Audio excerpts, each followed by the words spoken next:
Okay, good morning, everyone. I'm State Representative Jim DeSena, and we're here today to announce that we have established a DOGE Task Force for the state of Michigan with the intent to streamline Michigan government, make Michigan's government more efficient, and get us back to where we need to be, where the people of Michigan can prosper rather than government growing to the extent that it has.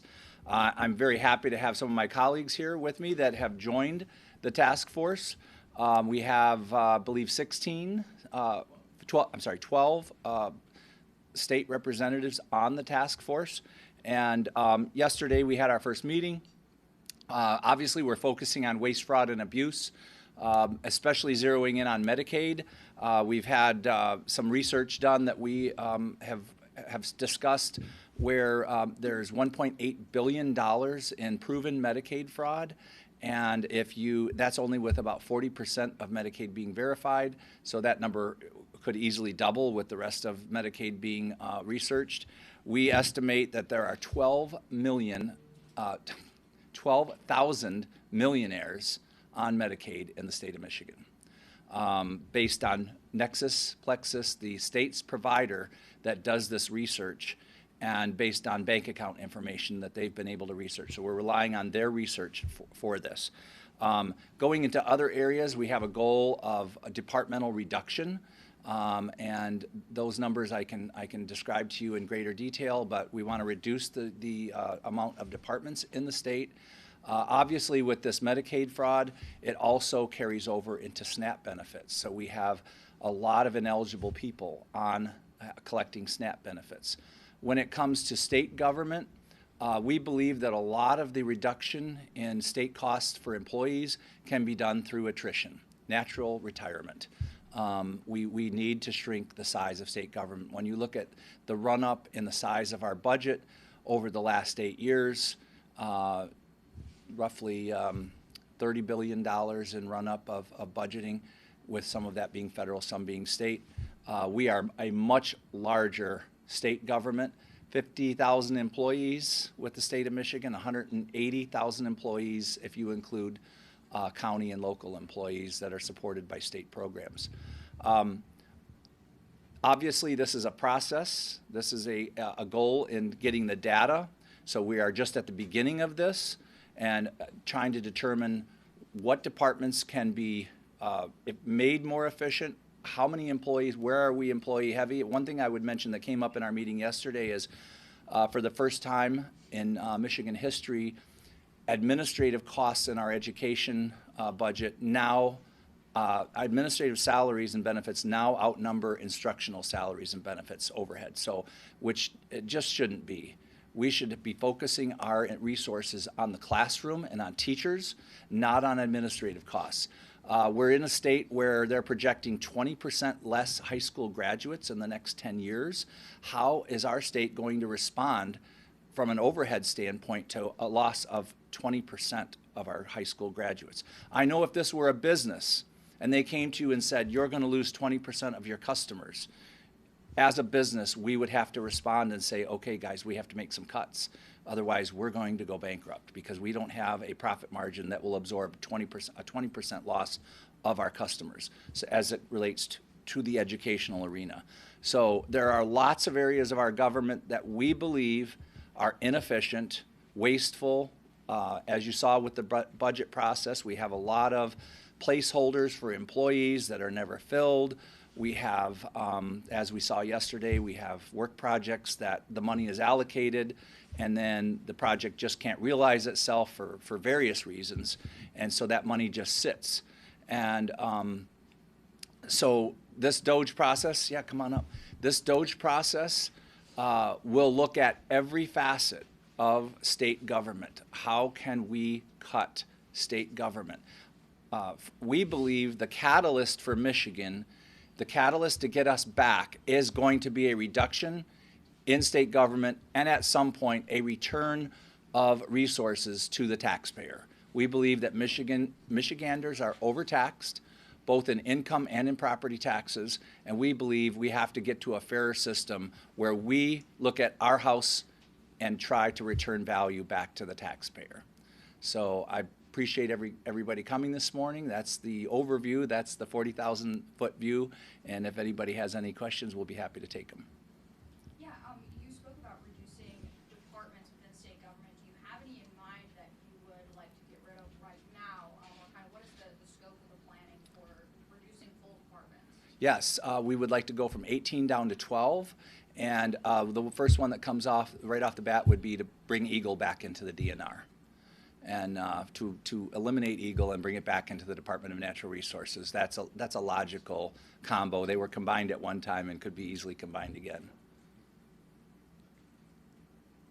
With Yes, sir. divided government, how are you going to get all of this done? Well, obviously, we're looking at the long term. We're looking at going into 2026 and hopefully with a new governor and post-election, which is not that far away, we're looking at how we can cooperate as a state house and state senate and move into a direction where we could collaborate together. Divided government does cause issues, as you can see from the past 3 years, past year. And we're hoping to get back to where we have a governor on board that can make some of these changes. And this really is going to be a recommendation, just like the Gun Violence Task Force or the Population Task Force. We're going to make real recommendations that actually work versus those task forces that just want to take away people's rights.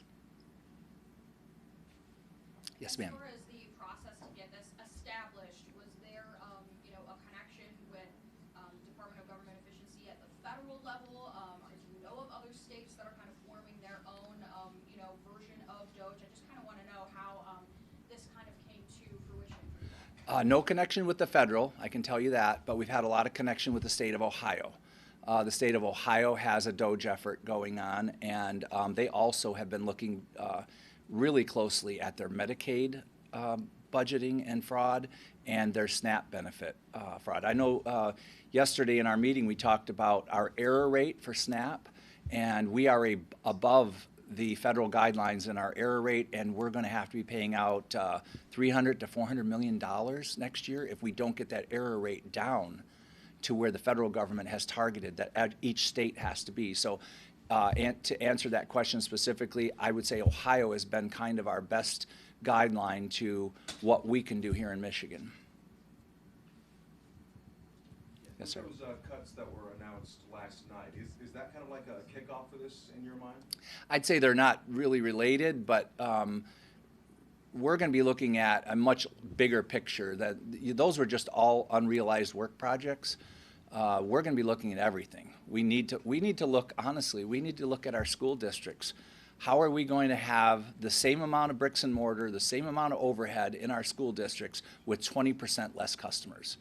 And I mean, we all would hope that we could turn Michigan around and we would start changing the tide and getting people moving back in and getting people having children again and filling up our schools again. That would be the positive outlook, right? But realistically, and as Republicans, I think we are realists.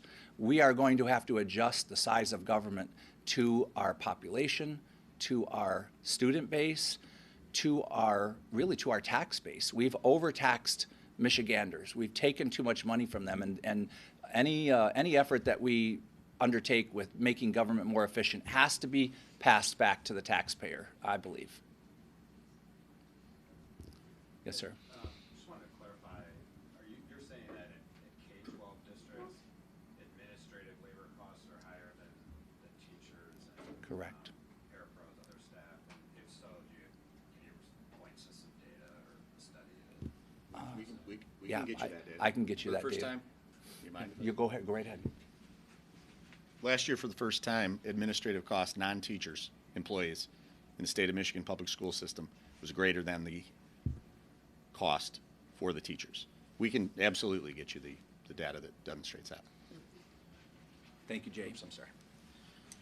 Yes, sir. Without Republicans speak in 2026, how much of what you want to accomplish possible?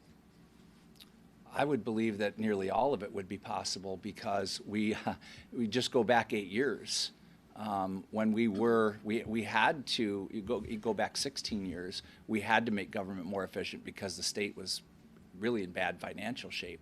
The good news is for the state of Michigan, we have tax revenue. We have a lot of revenue as evidenced by the fact of our $86+ billion budget. So I would say, knowing the people that I serve with and knowing the people that I know want to come in 26, we would have a great opportunity. We have several candidates for governor that are talking about cutting the income tax or possibly eliminating the income tax altogether. Sure, but but I guess what I was asking is if Republicans don't take both chambers of the Oh, if they legislature don't. and the governor's office, how much of what? Oh, my apologies. Well, that becomes more difficult. Obviously, we as state House Republicans, I think we've done a very good job to lead the charge to bring some reality back into the Capitol and into the budgeting process, as evidenced by yesterday. We're just not going to just go out and spend money just to spend it.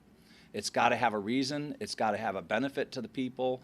And it just can't be pork handing out, here's a deal for you, here's a deal for you. It has to have a reason to exist. And if you look specifically at our educational sector, we've got to do something about education. It's not returning the results that we want, and we're putting more money into it.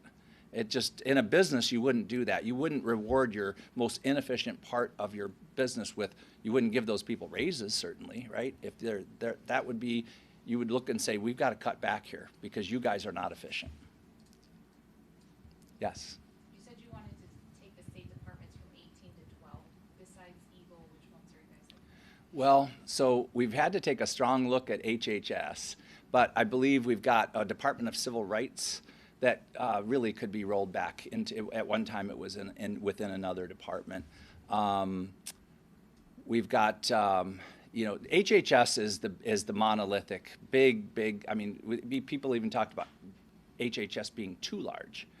I would think of that. I believe, I have a lot of ideas about departmental, combining departments. I want to let the DOGE process really take place before we specifically, but I know Eagle has been one that's been mentioned, Department of Civil Rights. Beyond that, I think we really have to look at additional, how do the employees fit? The other thing I'll mention too is not only from a departmental perspective, we have buildings, whole buildings that are not being used in the state of Michigan. And we tried as Republicans, and I think we had some decent effect in this last year's budget, but we just scratched the surface of trying to get ourselves back to using the buildings that we only need and not paying rent and owning buildings that we don't have employees for. So 18 to 16, sorry, 18 to 12 was a very specific number. It's an approximation as far as that's our goal, yeah. But you don't know which departments you're going to eliminate. That's right. Right. Yes, sir. Michiganders had the opportunity to potentially call for another constitutional convention next November's election. Certainly that would present an opportunity to rewrite the structure of state government. That's something you think folks should support. I think some in our caucus support that. I know I've heard that said. I'm not taking any position. I haven't taken a position on whether to vote, to have the people vote for a constitutional convention. I do like our Constitution, most of our Constitution as it currently states, but we've made some changes to it over the years that I don't think have made us a better state. So some people say we could make it better. Given the current political environment, I'm not so sure about that. Yes, sir. Has the task force started meeting? If not, when? And Yes. how transparent will the process be along the way? We met yesterday for the first time. That's why we're having the press conference today. We will be fully transparent with what we're discussing, what were our ideas, and you can all ask us where are we aiming with this? We've got a mission statement, and I'll be happy to share that with you. We'll be happy to share with you all the members that are on the task force. And we would love to have, honestly, bipartisan input. We'd love to have input from the other side to say, hey, we're about making the government efficient also. Up to this point, it seems to be all Republicans that want to make government more efficient.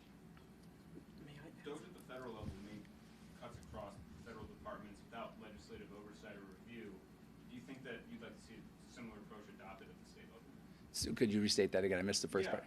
The DOGE initiative at the federal level made cuts across federal departments without legislative oversight or review by Congress. Do you think there should be a similar approach at the state level? I think there has to be legislative buy-in on what we do and administrative buy-in from our executive branch. I believe that the legislative branch can drive this, but I believe we've got to have everybody working together in our state to get our state more efficient. It's going to take all of us, honestly. I just believe that we can't just keep going year in and year out and raising taxes. We can't do that. Gina, you wanted to speak to that? I'd like to speak in general to making cuts. People get nervous when we talk about making cuts and identifying fraud, waste, and abuse. We are not talking about not taking care of our most needy, the poorest, the disabled, or the veteran. But we can take better care of them when we identify fraud, waste, and abuse. Instead of those who can work are lying to the system and using the system for their own advantage selfishly, instead of them having it, we will have more than enough resources to take care of those who are truly needy. And that has always been a Republican focus.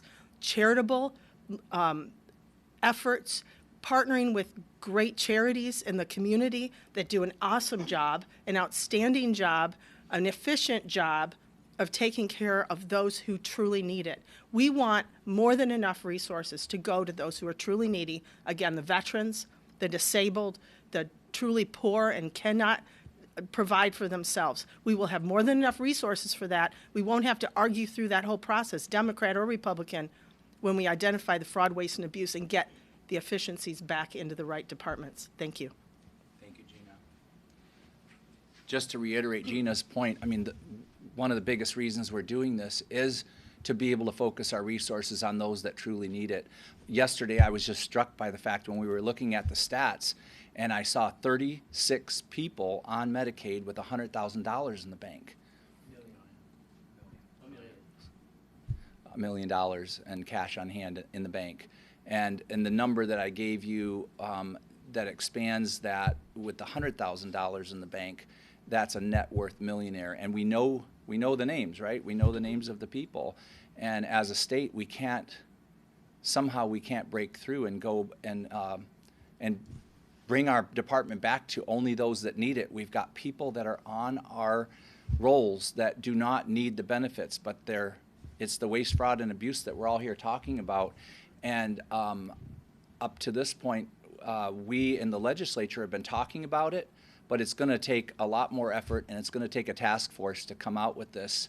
We are all focused on our daily jobs legislatively and dealing with our constituents, helping our districts, but we now have to look out for the state as a whole, because we as individual legislators, if we could be doing a good job for our constituent base, for our district, while the state is going down the tubes. Yes. Is it your plan to include the state departments in this process and have them at the table or something like DTMB to talk about buildings and things like that? Are they going to be a part of this along the way too? To figure out Absolutely. what's best? Absolutely. We need the data.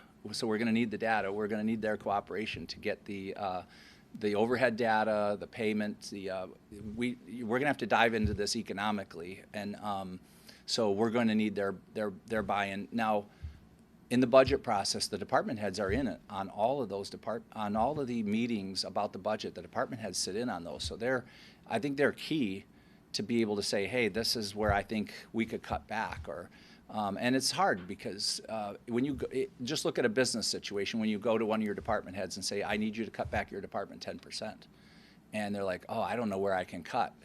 Usually the CEO is going to say, well, we're going to have to cut 10%, so you're going to have to find it. Yes, sir. Follow-up. Are you looking to, if I recall correctly, the governor typically has a lot of authority to kind of organize state government in the way he or she likes, combine departments, separate departments. Are you looking to kind of restrict that authority and have the legislator set what the 12 departments are? Well, I think again we're going to need all branches of government. We're going to need the legislative and the administrative, executive branch to be able to accomplish this. So we're looking again. This is a long-term viewpoint. This is going to be a task force that's going to make recommendations, and so I think if we keep it in that light, we're going to need, we can do some of these things legislatively. I don't think we can do all of them legislatively.